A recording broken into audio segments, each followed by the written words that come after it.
পাঁশকুড়ায় সরকারি হাসপাতালে ধর্ষণের অভিযোগ, অভিযুক্তের শাস্তির দাবিতে বিক্ষোভ। হাসপাতালের সামনে অস্ত্র হাতে বিক্ষোভ দেখান মহিলারা। ধৃত জাহির আব্বাস খানের কড়া শাস্তির দাবি। আজই তদন্তে হাসপাতালে জেলা স্বাস্থ্য দপ্তরের প্রতিনিধি দল পৌঁছয়। রাতেই হাসপাতালে মহিলা কমিশনের প্রতিনিধিরা।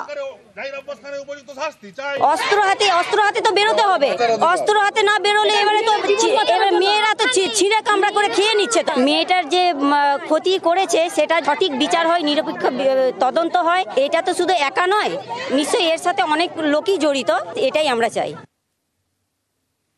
আশ্রমের সন্ন্যাসীর 5 বছরের সশ্রম জেল। আশ্রমের পড়ুয়াদের যৌন নির্যাতনের দোষী সন্ন্যাসী। 2022-এ সন্ন্যাসীর বিরুদ্ধে অভিযোগ দায়ের হয়। ঠিক কি অভিযোগ ছিল এই সন্ন্যাসীর বিরুদ্ধে জানবো বিস্তারিত। প্রতিনিধি জিয়াউল এই মুহূর্তে আমাদের সঙ্গে রয়েছেন। জিয়াউল, আজ ঠিক কোর্টের তরফ থেকে নির্দেশ কি দেওয়া হয়েছে এবং এই সন্ন্যাসীর বিরুদ্ধে অভিযোগ কি ছিল?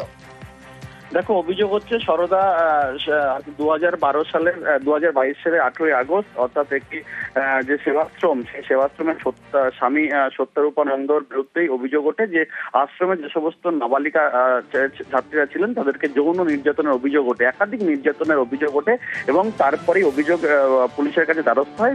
তারপরেই কিন্তু এই সত্যনারায়ণ বাবুকে গ্রেপ্তার করা হয় এবং আজকে গতকাল তাকে দোষী সাব্যস্ত করা। আজকে কিন্তু 5 বছরের দোষী সাব্যস্ত সশ্রম কারাদণ্ড, 20,000 টাকা জরিমানা, অন্যদের আরো 1 বছরের জেল। অর্থাৎ একেবারে নিজের যে সেবা সংঘ সেখান থেকে এই ছাত্রীদেরকে যৌন নির্যাতন করা হচ্ছিল এমনটাও কিন্তু অভিযোগ উঠে আসে এবং তারপরেই অভিযোগ হয়, অভিযোগে প্রমাণিত হয়। তারপরেই কিন্তু সত্যনারায়ণ বাবুকে আজকের একেবারে বারাসত পক্সো আদালত সেখানে 5 বছরের সশ্রম কারাদণ্ড, 20,000 টাকা জরিমানা, অন্যদের আরো 1 বছরের সশ্রম কারাদণ্ড নির্দেশ দিলেন বারাসত পক্সো আদালত।